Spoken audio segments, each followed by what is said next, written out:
Birds on the tops got shot out, and the animals retreated to the bush. Crews developed new techniques, such as using a long strop to retrieve animals from more difficult locations.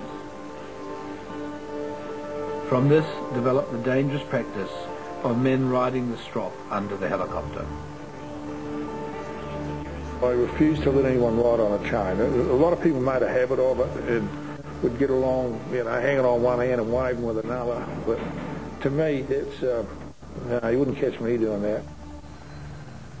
About 10 years ago, there was a guy, and by hopping on the chain, he saved himself a 150-metre walk. Well, he killed himself. He killed himself. He saved himself 5 minutes. But for many, it became routine, although there was always a first time for everyone. I had to slide down the chain, and this was brand new for me. The cargo hook is right in the middle, obviously, so I had to really reach it, like sitting on the skid, get your head down under the body of it and reach out, grab the, the rope just below the cargo hook, and then let go. I went down the chain. About 3/4 of the way down, there was a branch in my way, and I was trying to move this branch to carry on down, and the pilot thought I was tugging, and he flew away, and I'm still sitting on the chain.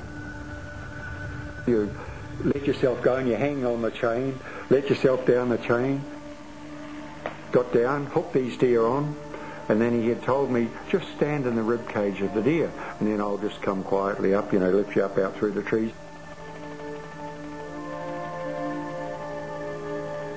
He went straight down and onto the flats in the blue there, and when he landed, and I walked around beside the machine, and his eyes just about popped out of his head. What are you doing here?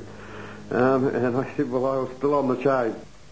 We cleared the upper canopy of the forest, and suddenly I had the feeling that I was sort of very exposed, getting quite high here, and I thought, I wanted to sit down on the deer, and I was hanging onto the chain very tightly, I felt quite vulnerable. He'd lift you up, come through the canopy, and then just whip you down above the canopy, just, so if anything did happen, it was pretty unlikely you might break an arm or a leg or a couple of ribs or something, but that was just the way it was.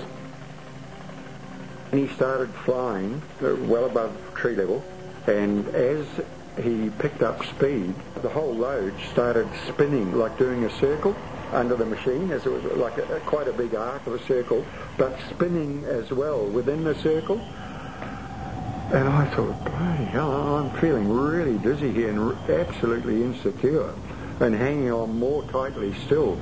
And I had to shut my eyes. I thought, geez, I'm going to fall off, We had a signal of 3 jerks on the chain, and that meant I was on the chain.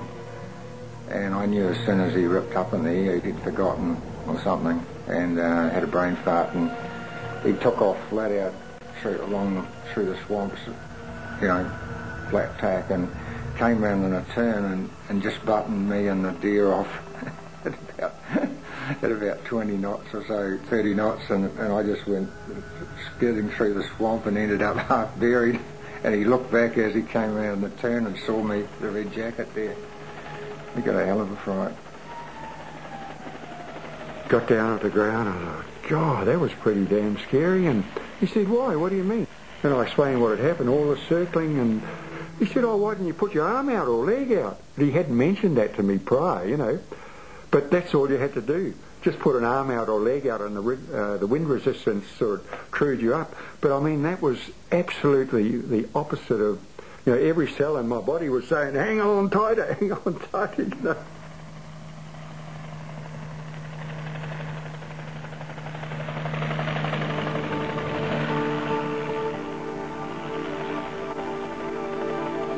Other men